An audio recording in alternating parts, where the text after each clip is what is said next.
നമ്മുടെ ബിന്നിയും അനുമോളും ആര്യനും സംസാരിച്ചു കൊണ്ടിരിക്കുകയാണ്. അപ്പോൾ അനുമോൾ പറയുന്നുണ്ട് ആര്യനോട്, ആര്യ നീ ഇന്ന് ഇവിടെ കാണിച്ചത് വളരെ മോശമായി. അപ്പൊ നമ്മുടെ ആര്യൻ അനുവിന് മറുപടി നൽകുന്നുമുണ്ട്. എനിക്ക് പെയിൻ ആയിട്ടാണ് ഞാൻ അങ്ങനെ റിയാക്ട് ചെയ്തത്.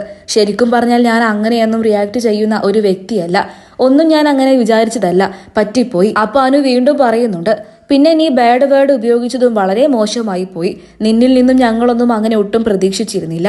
അപ്പോൾ ആര്യൻ തിരിച്ചും പറയുന്നുണ്ട്, അപ്പോൾ നിനക്ക് ദേഷ്യം വരുമ്പോൾ നിനക്ക് എന്ത് വേണമെങ്കിലും പറയാലോ. ഞാൻ ഇന്ന് വരെ ആയിട്ടും ഇവിടെ അങ്ങനെ ബാഡ് വേർഡ്സ് ഒന്നും പറഞ്ഞിട്ടില്ല. ഇതെനിക്ക് അത്രമാത്രം ഉൾക്കൊള്ളാൻ കഴിയാത്ത ഒരു പ്രശ്നമായി പോയി. അതുകൊണ്ടാണ് എൻ്റെ കയ്യിൽ നിന്നും പോയതും ഞാൻ ഇങ്ങനെ ഓരോന്ന് വിളിച്ചു പറയുകയും ചെയ്തത്. അപ്പൊ നമ്മുടെ ബിന്നി പറയുന്നുണ്ട്, നീ പറഞ്ഞതേ പറയത്തുള്ളൂ, ബാക്കിയെല്ലാം പറയാതെ തന്നെ നടന്നതല്ലേ അനുമോളെ എന്ന് പറഞ്ഞ് ചിരിക്കുന്നുണ്ട്. അപ്പൊ അനുമോൾ പറയുന്നുണ്ട്, എടാ ആര്യ നീ ഒരു പഠിച്ച കള്ളനാ. ഇത്രയും നേരം നിനക്ക് വേദനയായിട്ട് നീ ഇവിടെ കിടക്കുകയായിരുന്നു. ഇപ്പൊ നിനക്ക് ഒരു കുഴപ്പവുമില്ല. ഇപ്പൊ നീ അതിലെയും ഇതിലെയും ഒക്കെ ആയി എഴുന്നേറ്റ് നടക്കുന്നു, അവിടെ പോയി ഇരിക്കുന്നു, ഇവിടെ വന്നിരിക്കുന്നു. ഇപ്പൊ നിനക്ക് ഒരു പ്രശ്നവുമില്ലല്ലോ എന്ന് കറക്റ്റായിട്ട് തന്നെ അനുമോൾ പറയുകയും ചെയ്തിട്ടുണ്ട്.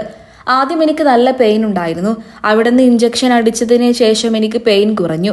ശൈത്യ ലൈഫ് സ്റ്റോറി പറയുന്നതിനിടയിൽ ആരും ചിരിച്ചിരുന്നു. അതുമായി ബന്ധപ്പെട്ട് വലിയ പ്രശ്നം തന്നെയാണ് ബിഗ് ബോസ് വീട്ടിൽ അരങ്ങേറിയത്. അതിനുശേഷം ഉണ്ടായ പ്രശ്നങ്ങളെക്കുറിച്ച് തന്നെയായിരുന്നു ബിഗ് ബോസ് വീട്ടിൽ വെച്ച് ബിന്നിയും ആര്യനും അതുപോലെ തന്നെ അനുമോളും സംസാരിച്ചത്. എന്തായാലും ആര്യനെ കുറിച്ചുള്ള നിങ്ങളുടെ വലിയ അഭിപ്രായങ്ങൾ പറയാൻ മറക്കരുത്. ആര്യൻ തെറ്റ് ചെയ്തതായി നിങ്ങൾക്ക് തോന്നുന്നുണ്ടോ?